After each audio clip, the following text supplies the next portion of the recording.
Hello everyone, উল্টা লাইফস্টাইলে সকলকে স্বাগত জানাই। আবারও একটা ভিডিও নিয়ে তোমাদের সামনে এসেছি। আজকে কোনো বিউটি প্রোডাক্ট ভিডিও নয়, আজকে আমি একটা রেসিপি তোমাদের সঙ্গে শেয়ার করব। দেখতেই পাচ্ছ স্ক্রিনে খুব সুন্দর একটা পাতলা ঝোল। আমি এখানে ফুলকপি, আলু, বাড়ির বানানো বড়ি আর বাড়ির পুকুরের বাটা মাছের একটা পাতলা ঝোল রেসিপি তোমাদের সঙ্গে আজকে আমি শেয়ার করব।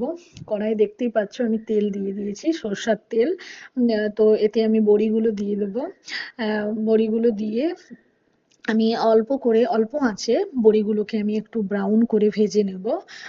তো দেখতে পাচ্ছ যে আমি একদম হালকা আঁচে বড়িগুলো ভাজছি, কারণ না হলে বড়িগুলো না পুড়ে যাওয়ার চান্স থাকে যদি হাই ফ্লেমে ভাজো।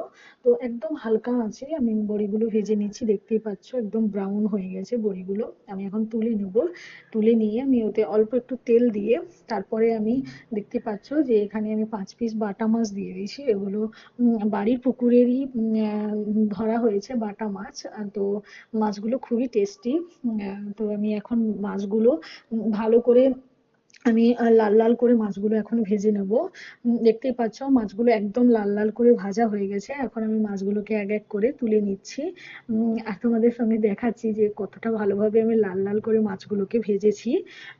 তো চলো, মাছগুলো আমি সব তুলে নিলাম। তুলে নিয়ে এবারে এই তেলেই আমি দিয়ে দেবো ফুলকপি এবং আলু।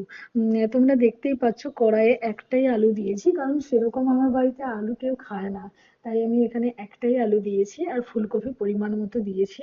এখন আমি ফুলকপিগুলোকে হালকা একটু ব্রাউন করে ভেজে নেবো, বেশি ভাজবো না, একদম হালকা একটু ভাজবো। আর একটু লবণ দিয়ে দিলাম। লবণ দিয়ে ভালো করে আমি একটু হালকা ব্রাউন ব্রাউন করে আমি ফুলকপিগুলোকে ভেজে নিয়েছি।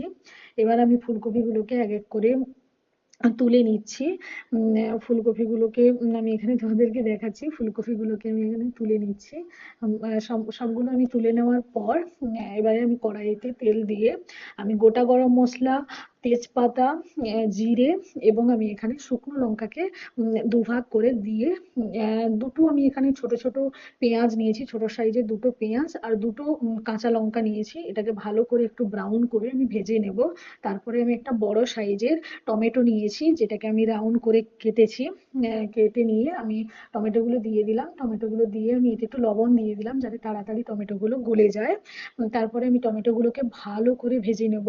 যতক্ষণ না টমেটোর থেকে তেলটা আলাদা হয়ে যায় আমি ততক্ষণ পর্যন্ত ভালো করে টমেটোগুলোকে এদিক ওদিক উল্টে পাল্টে ভালো করে থেতলে থেতলে দেখতেই পাচ্ছ আমি ভালো করে ভাজছি টমেটোগুলোকে, যাতে টমেটোটা একদম ভাজা হয়ে যায়, টমেটোর মধ্যে কোনো রকমের কোনো মানে জল না থেকে থাকে।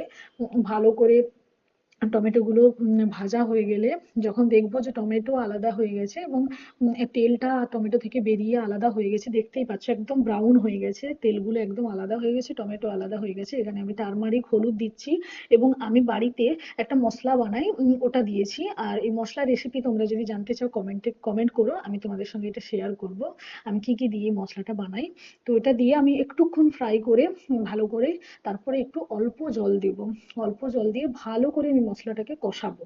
আমি এরকম দুবার তিনবার আমি জল দিয়ে ভালো করে কষিয়েছি। তো আমি এখানে অল্প একটু জল দিয়ে ভালো করে দেখতে পাচ্ছ মশলাটা কষাচ্ছি, যাতে ভালো করে মশলাটা একদম ভালো করে কষানো হয়। মশলা থেকে তেল ছেড়ে আসে। আমি এরকম করে ভালো করে মশলাটাকে কষিয়ে নেব। এবং আমি ক্যামেরায় নিয়েছি কিনা জানি না, তো আমি 3বার এখানে জল দিয়েছি। এই দেখছো আবার একবার দিলাম। আমি এরকম 3বার জল দিয়েছি।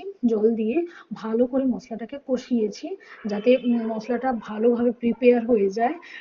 তো মশলাটা ভালোভাবে দেখতে পাচ্ছ একদম তেল ছেড়ে গিয়েছে মশলা থেকে। তারপরেই আমি ভেজে রাখা ফুলকপি এবং আলু আমি এখানে দিয়ে দিলাম।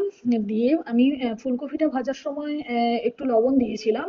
আর এখানে যা লবণ দেওয়ার এখানেই আমি দিয়ে দিয়েছি। আর আবার একবার লবণ দিয়ে ভালো করে আমি মশলাটার সঙ্গে ফুলকপিটাকে ভালো করে আমি একটু কষাবো এখানে, যাতে ফুলকপি আর আলু একটু মশলার সঙ্গে ভালো করে লেগে যায়। তো এখানে আমি আরেকটু অল্প করে, দেখতে পাচ্ছ অল্প করে একটু জল দিয়েছি, যাতে মশলাটা পুড়ে না যায় এবং ফুলকপিটা আরেকটুক্ষণ আমি মশলাটার সঙ্গে কষাতে পারি ভালো করে। তো আমি এখানে ভালো করে ফুলকপিটাকে, দেখতে পাচ্ছ, মশলার সঙ্গে কষিয়েছি, একদম একটা কালার চলে এসছে।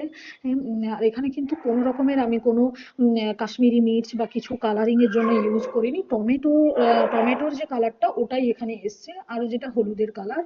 তো তারপরে আমি জল দিয়ে ভালো করে এটা সিদ্ধ হওয়ার জন্য ঢেকে রেখে দেবো। তারপরে এটা সিদ্ধ হয়ে অনেকটাই সিদ্ধ হয়ে গেছে, অনেকক্ষণ ফুটিয়েছি আমি। ভালো করে সিদ্ধ হয়ে যাওয়ার পর আমি চেক করেছি যে আমার ফুলকপি আলু অনেকটাই সিদ্ধ হয়ে গেছে। তখন আমি কি করেছি, ভেজে রাখা বাটা মাছ আমার যেটুকু লাগবে আমি 2 পিস দিয়েছি এখানে, আমার অ্যাকচুয়ালি 2 পিসই প্রয়োজন। তো আমি 2 পিস বাটা মাছ দিয়ে ভালো করে আরেকটু ঢেকে দেবো, যাতে মাছটার ভেতরে ভালো করে মানে ঝোলটা ঢুকে। তারপরে ভালো করে একদম ফুলকপি আলুটা একদম সিদ্ধ হয়ে গেলে এবং মাছটা ভালো করে একটু নরম হয়ে গেলে, যেহেতু আমি লাল লাল করে মাছটা ভেজেছিলাম, একটু নরম হয়ে গেলে তারপরে আমি বড়িগুলো দেবো। বড়িগুলো ঠিক নামানোর একটু আগেই তোমরা দেবে, না হলে বড়িগুলো না গলে যায়। তো এরপরে দেখতে পাচ্ছ পুরো আমার বড়ি দিয়ে কমপ্লিট হয়ে গেছে এখন। তো আমি এখন তোমাদের দেখাচ্ছি, একদম সিদ্ধ হয়ে কমপ্লিট হয়ে গেছে। তো এটাই আজকে আমার রেসিপি। ভালো লাগলে, আমার চ্যানেলটা নতুন নিউ চ্যানেল, ভালো লাগলে তোমরা আমার ভিডিওটা লাইক করো, সাবস্ক্রাইব করো, যাতে আমি মোটিভেট হই। আর চলো, টাটা, বাই।